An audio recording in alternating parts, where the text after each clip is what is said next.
All right, we are on the record. We have counsel and parties present. We have the jury present. Good morning, ladies and gentlemen. All right, you may recall yesterday I gave you kind of a little outline of the order of how we're going to proceed. First thing that we're going to do, though, is have the state provide a statement of the charge and plea. So, Mr. Kodiaga, I understand you'll be doing that?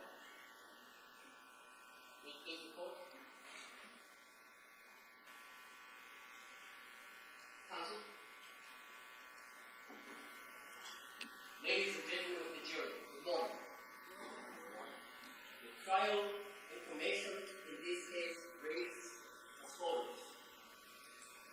In the Iowa District Court for Hammond County, by the state of Iowa, the plaintiff versus Karina Sue Cooper as the defendant. Trial information. Comes now, Israel J. Kodiaga, as Assistant Attorney General, and in the name of and by the authority of the state of Iowa, accuses the defendant of the crime of murder in the first degree. Said defendant, on or about June 18, 2021, in Hamilton, Iowa, did murder Ryan Cooper in violation of sections 7.1, section 7.2, subsection 1, subsection A of the Iowa Code. It's a free commission signed Israel J. Kodiaga, and to these charges, the defendant has entered a plea of not guilty. Thank you, Mr. Kodiaga. Is the state prepared to give an opening statement? Yeah. You may whenever you're ready.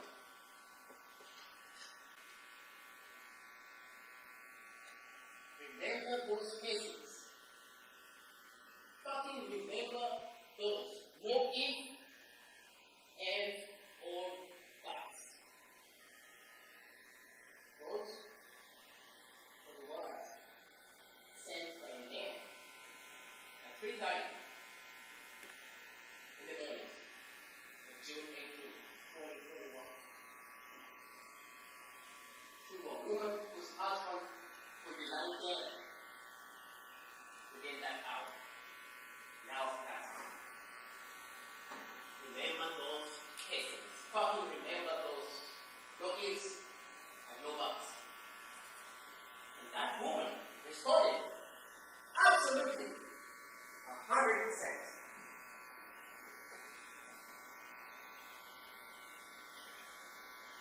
That woman has already been introduced to you. She is the defendant. Karina Cooper. Folks, ladies and gentlemen of the jury, the evidence in this case is going to take us back to June 18, 2021, in Hamilton County, Detroit, Iowa. Where we have evidence of a deliberate, calculated, and full-party crime carried out by Karina Sue Cooper and her love, that man who sent that message. Huston Danker. There is evidence of the two who bore with a plot to murder her husband, calculated that they lived together and ensured that he died that morning. You hear how Karina and Huston were engaged in a secret affair. One that began when she started cutting Huston's hair in her salon. The real scene was a woman and a Huston. Danker was one of her clients. He was a young man. And then at some point, the two developed a relationship. Lasting relationship. You can hear that as As things escalated, the romance between the defendant and Mr. Danker developed. And they started being plans to eliminate Karina Cooper.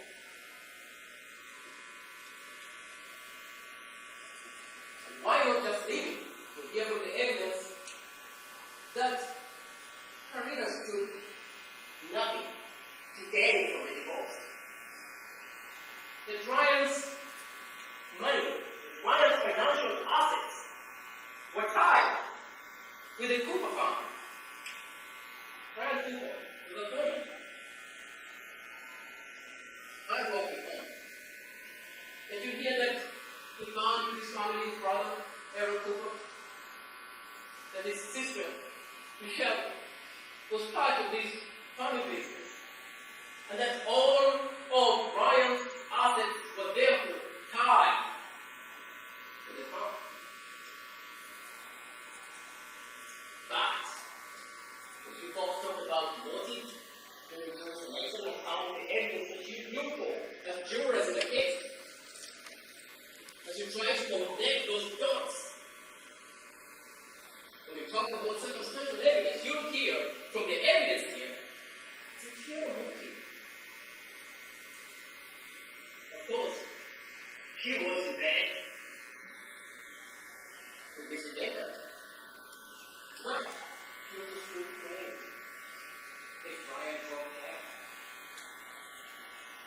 Brian might not be sure. Talking over $500,000. And so, if Brian dropped dead, the defendant, it's a big one. That was how we did it.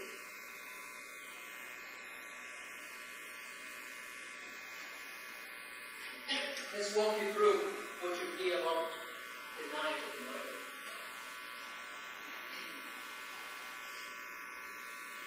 On June 18, 2021, in the early hours of the morning, the defendant, Karina Cooper, at around 4:33 a.m., called 911. She saw it.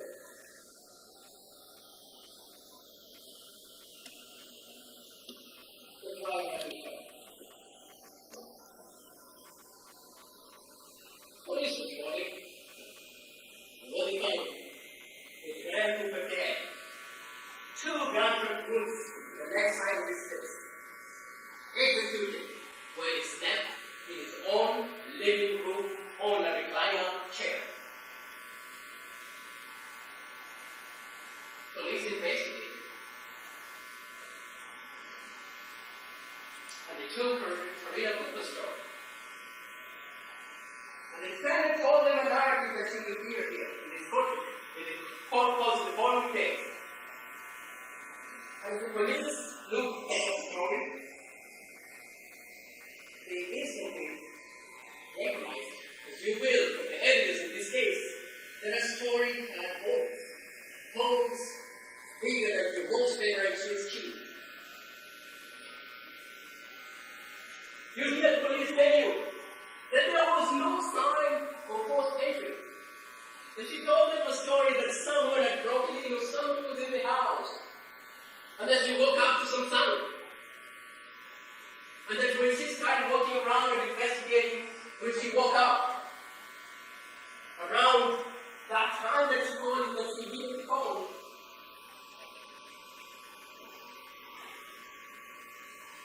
and the story goes that she wakes up, she immediately calls, someone's in the house, and that she finds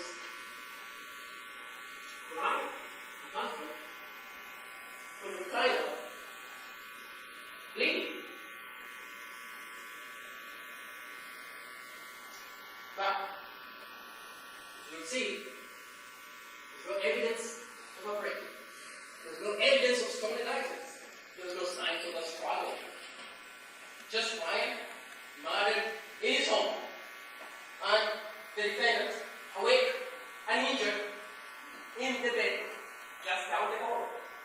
where she playing, she been sleeping next to their two children, and they found this highly protective woman. Right?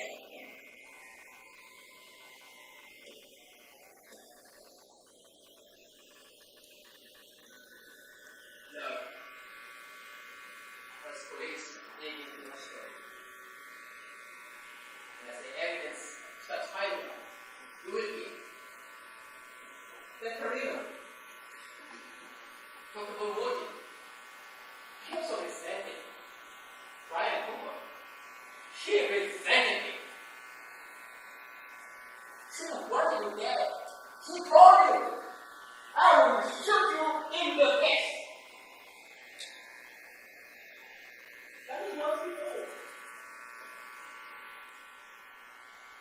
Her dear friends were present when she made these threats to Brian Cooper.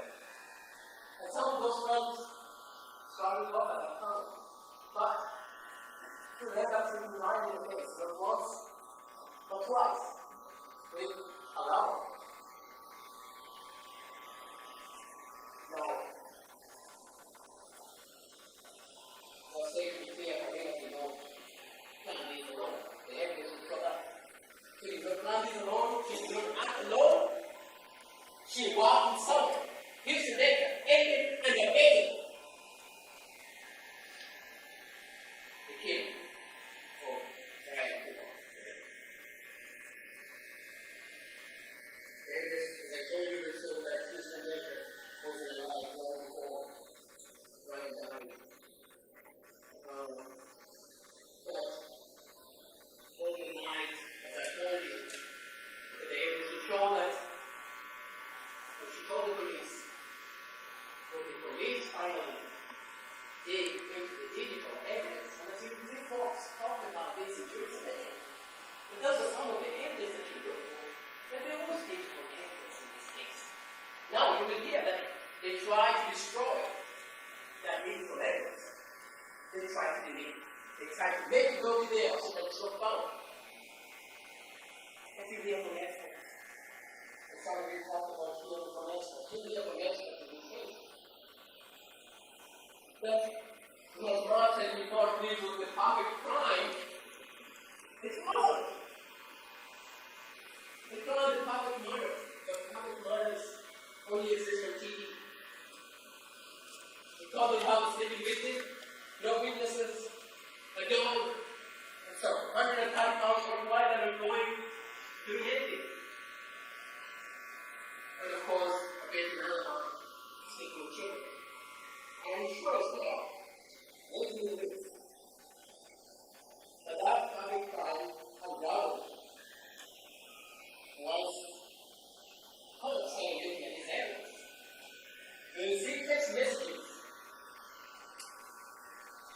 on his mind. Mr. Kodiaga, I'm sorry, don't mean to stop you, but your microphone isn't turned on, so it's not picking up. There you go.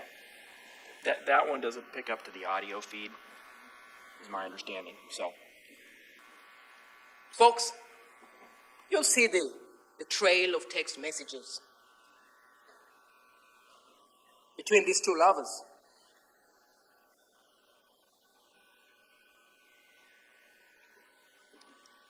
And you will see other digital evidence supporting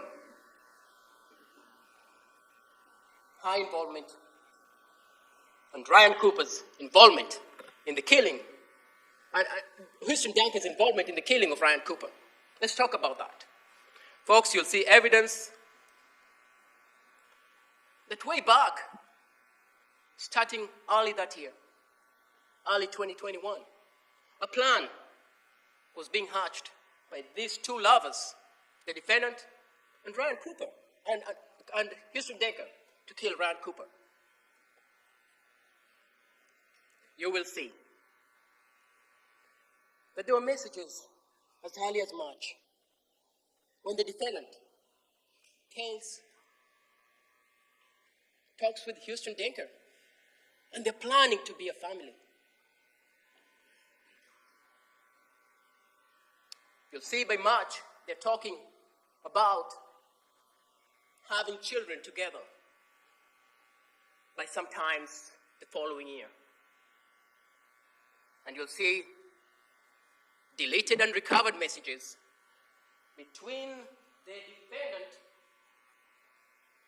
and Huston Danker talking about, well, we'll have a family. We can do IVF, you know. If we can't have a child naturally, let's do IVF.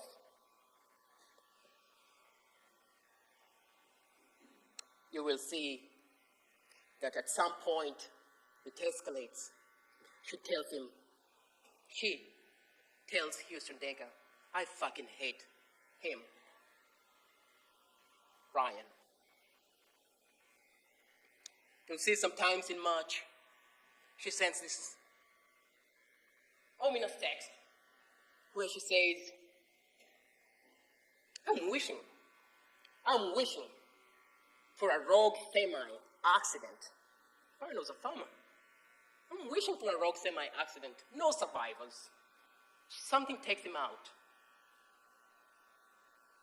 But the gods were watching Ryan Cooper at that time, and no semi-accidents happened.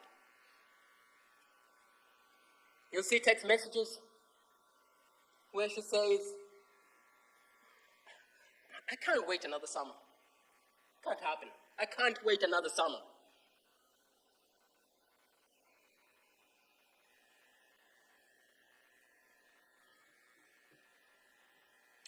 Folks, you'll see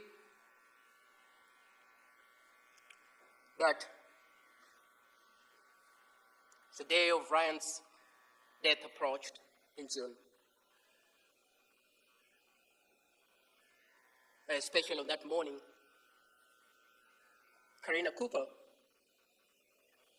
tells Huston Danker in a text that calls herself his wife. And you'll see some charged sexual messages between them at that point, where he says, you know, very soon I will be sleeping with my hands on your crotch. And I paraphrase that, because that's not the word he uses. But you will see those messages. And you can see the sexually charged messages between them at that point, that day, the last day that Ryan Cooper was alive. Now that night, we've talked about the story that you will see that Karina gives the officers. But when the officers find the deleted evidence, they find that the Snapchat messages that night at 3:30 in the morning, remember the 911 call in terms of timeline is 4:33.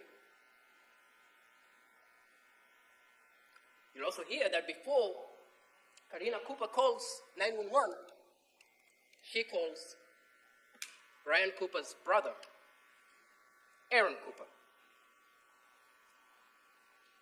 Now you'll hear that at 3:31 in the morning, an hour before the 911 call, the defendant and Huston Danker are talking on Snapchat. Folks, for those of you who don't know what Snapchat is, you'll hear that it's an app. It's an app on your phone that you can use to send messages. And the way it's set up is that the messages disappear or can be said to disappear once the other persons receive them. You have an expert who will take you through the Snapchat conversations. But you'll hear that they are snapping at 3:31 in the morning. And folks, you'll remember that Karina told the cops that she was asleep at that time. She would be asleep at that time. But they're snapping. And that's when that snap of remember those casings, fucking remember those, no ifs and or buts, is sent. 3:32.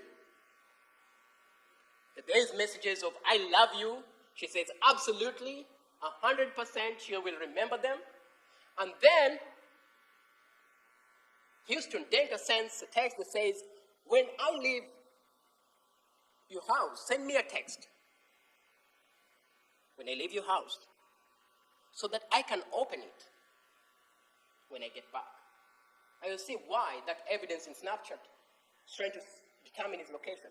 Now, folks, you'll also hear that earlier that evening,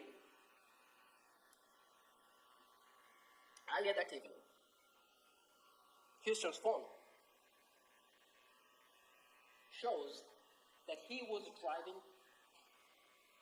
back and forth from his residence, slightly past Ryan Cooper's residence, and back to his residence. And he didn't do this once, he didn't do this twice, he did this 3 times.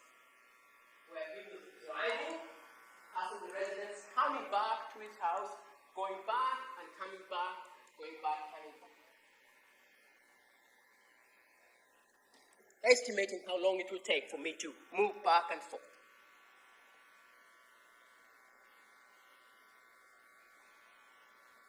Now you hear that this text messages set the plan rolling that night. Huston Danker says in these text messages, I gotta get this shit done.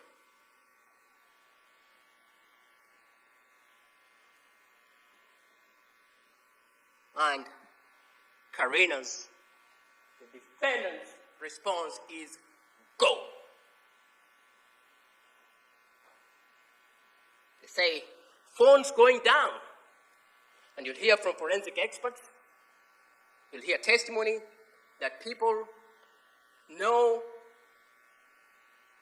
that if you turn off your phone, or if it's not moving, or the movement of your phones can be detected in an investigation. So you'll hear them talk about phones going down.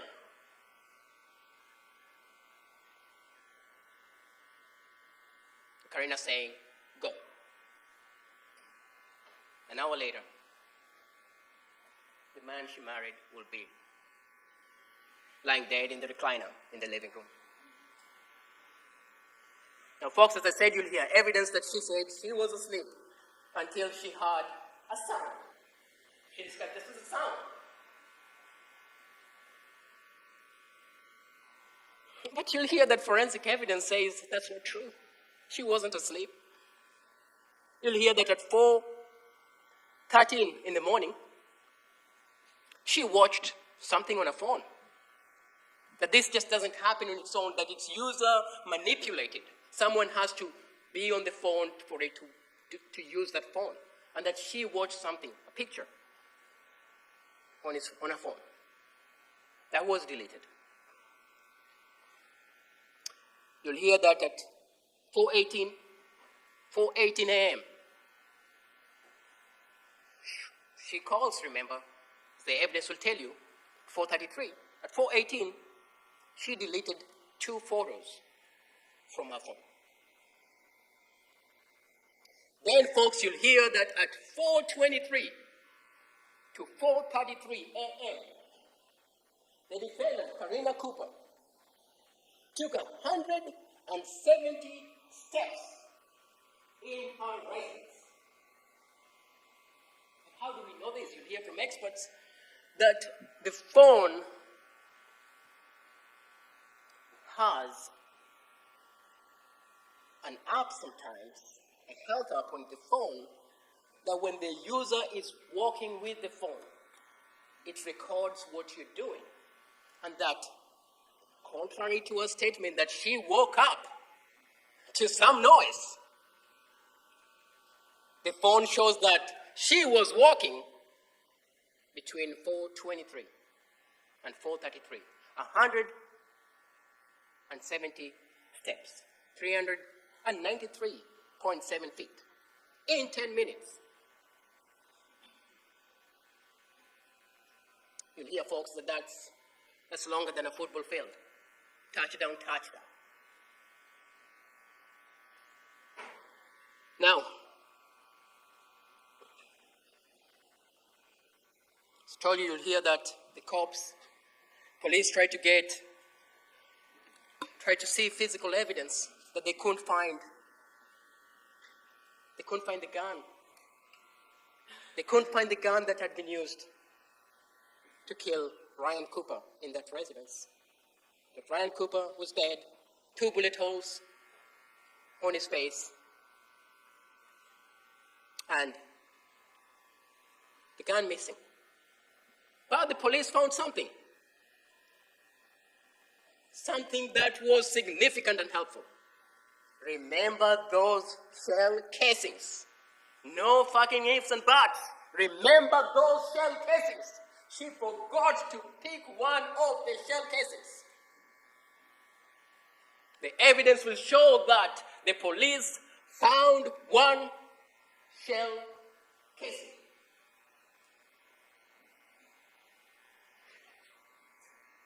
Ryan Cooper was shot by a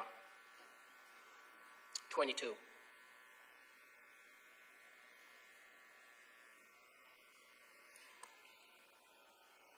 Size of the shell casing. Police found that.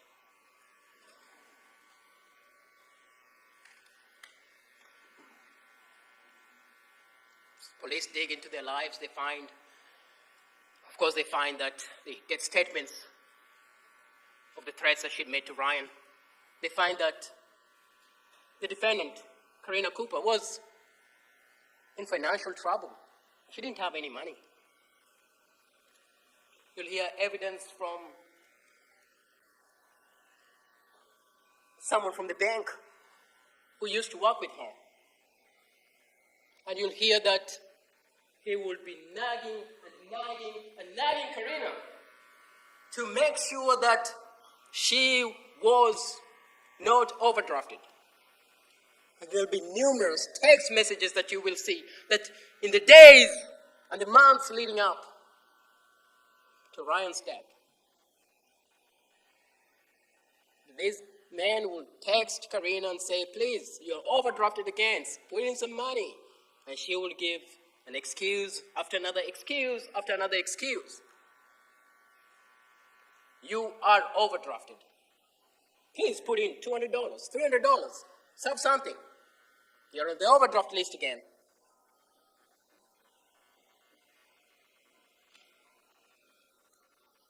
Now, talked about the timeline. We talked about the evidence you'll see in regards to the timeline that the police are told that this is what happened. And I told you that a story was full of holes. And some of those you'll hear from the blood. You'll hear that the blood in the scene tells a story. The blood was not consistent with the story that the Karina was trying to sell to the cops. And what did the blood show? That almost every officer came in. Two officers will come in. The first officer is there at 4:42 in the morning. So 4:33 he calls. Aaron Cooper is the first person. That's Brian's brother. First person to arrive. Because remember, she calls Aaron before she calls 911. She's found Aaron's brother bleeding on the recliner, and instead of calling 911, she calls Aaron first. Aaron arrives. You'll hear from the timeline, from the evidence, that he arrives around 4:39 in the morning. Aaron will tell you that the blood did not appear red, like bright red, like just blood that just came out immediately. It appeared darker. It's been out for a while. First officer, Deputy Fengman, will tell you that his first observation is the blood was coagulating. It was drying. From his experience, that the blood had been spilling for a longer time. You'll hear from a blood reconstruction expert who will talk to you more about how blood spatter and how blood behaves when it comes out of a human body. And folks, some of you have common sense, some of you have hunted. You'll see that evidence, part of the instructions that Judge Larson will give you, is to apply your common sense, believability, credibility, in this case, to reach a verdict. Now, we talked about finances, you'll hear from a medical examiner, the pathologist, she'll tell you that Ryan Cooper was shot at close range, within 3 or 4 feet. That there was stippling, which she'll tell you what that means, that there was stippling on his face. That means that the gun that shot him was close enough. Someone comfortable enough to be close enough to him, sleeping on the recliner, shooting him on his face. Now you'll hear that Ryan used to sleep on the recliner in the living room, their living room door, right by the door. We talked about the evidence. Will tell you there was no sign of forced entry in this house. Now, you'll hear evidence, and we've talked about this, but you'll hear evidence of the cover-up, which is part of that would be the Snapchat messages. You'll hear evidence of the attempted cover-up. And you'll hear that there were evidence of searches, numerous searches on Huston Danker's phone. You'll hear that Huston Danker and Karina have been talking about replacing her husband, Ryan Cooper, as the father to their children. They have 3 children, Cade, Cable, and Cortland. You'll hear that there were conversations of him being the dad, and that she will refer to Ryan as just the sperm donor.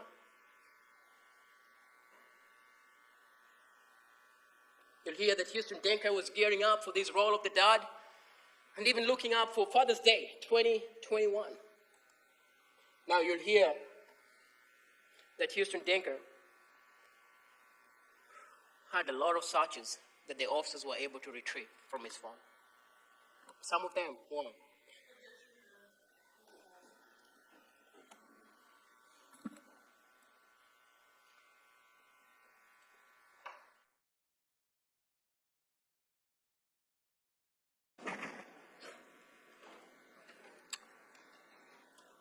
You'll hear evidence that Huston Danker made incriminating searches on his phone. Lots of incriminating searches. Some appear to have been made way before Ryan Cooper's death, and some were made the day of Ryan Cooper's death, and the following days and weeks after Ryan Cooper's execution. You'll hear that these searches were incriminating.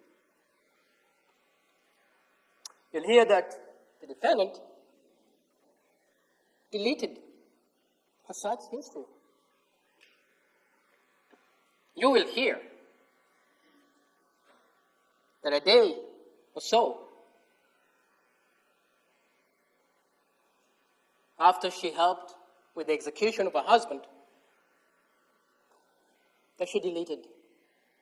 She logged into a Snapchat account through another means and deleted it because her phone had been seized by the cops, and deleted her account, hoping that there would be no trace found.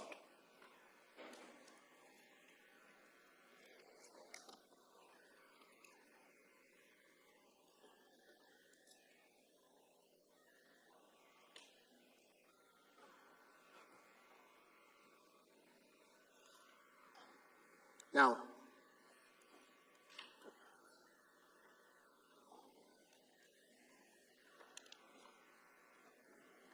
we talked about the gun, the smoking gun. The smoking gun that was not found at the scene. The smoking gun that we know the size of the caliber weapon that it was, because they found that shell casing, one of those shell casings. That smoking gun could not stay hidden forever. Sometimes later, a friend of Huston Danker's, colleague, someone that he used to work with briefly, pops up to the cops and says, Huston Danker gave me some guns to keep for him. Can you take them? And lo and behold, of course, they test these guns. You'll hear the gun expert who will come and talk to you from the DCI crime lab in Ankeny. And that expert will tell you that when they tested these guns, they found the gun that had been used to murder Ryan Cooper as he slept on his recliner. That one of the guns that was given to this friend of Huston Danker was the firearm that was used to kill Ryan Cooper. Now, folks,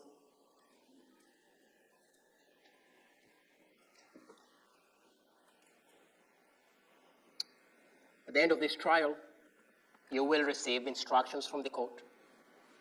You will receive instructions that, as we discussed during jury selection, talks about the burden of proof beyond a reasonable doubt.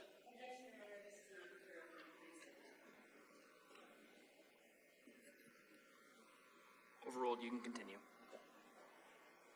Receive evidence that talk of the burden that you need to apply to this case. Those facts that you've heard, those facts that you will hear as testimony by witnesses who will take that seat and talk to you in this courtroom, you will see exhibits and any stipulations between the parties, which are agreements between the parties, that you will have to go back with you to apply those facts to the law given to you by the judge in this particular case.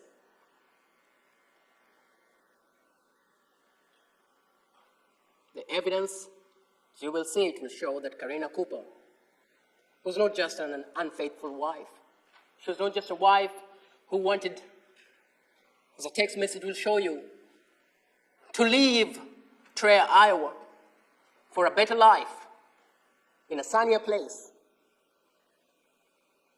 with a younger man. The evidence will show you that she was not just dishonest, but that she was manipulative, that she is a co-conspirator. You will get an instruction to apply on aiding and abetting. That she aided, that she abetted, that this crime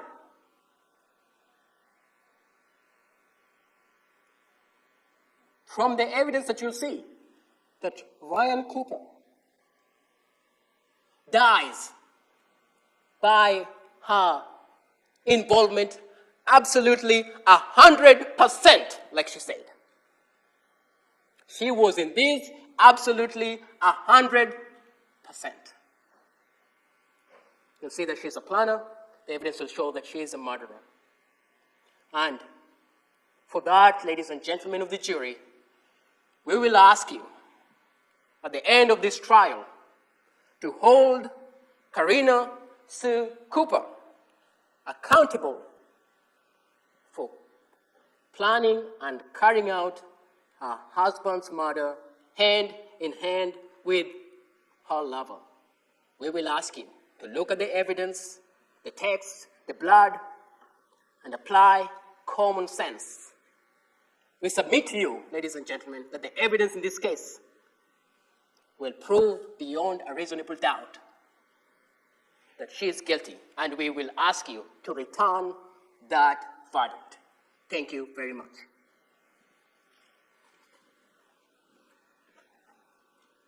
Ms. Watt?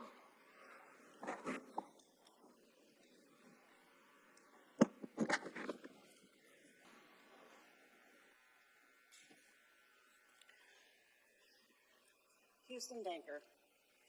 Huston Danker. Huston Danker killed Ryan Cooper. Huston Danker shot Ryan Cooper in the face. Huston Danker solicited Karina. Huston Danker manipulated Karina. Huston Danker lured Karina. Huston Danker had Karina living in a dream world. Huston Danker killed Ryan Cooper. You're going to see some Snapchats. You're going to see some pictures. You're going to see conversations about IVF. Dream world. IVF, she's got her tubes tied. Huston Danker killed Ryan Cooper. Karina Cooper was in a dream world, and then it became real, and then she was in too deep. She did not want her husband dead. She did not want his life insurance money. You'll see, you'll hear, the money's still there, in trust for her children. Nobody rode off into the sunset to the mountains. Huston Danker killed Ryan Cooper. Please, as you hear the evidence in this case, keep an open mind. Don't rush to judgment. And at the end, we'll ask that you find her not guilty.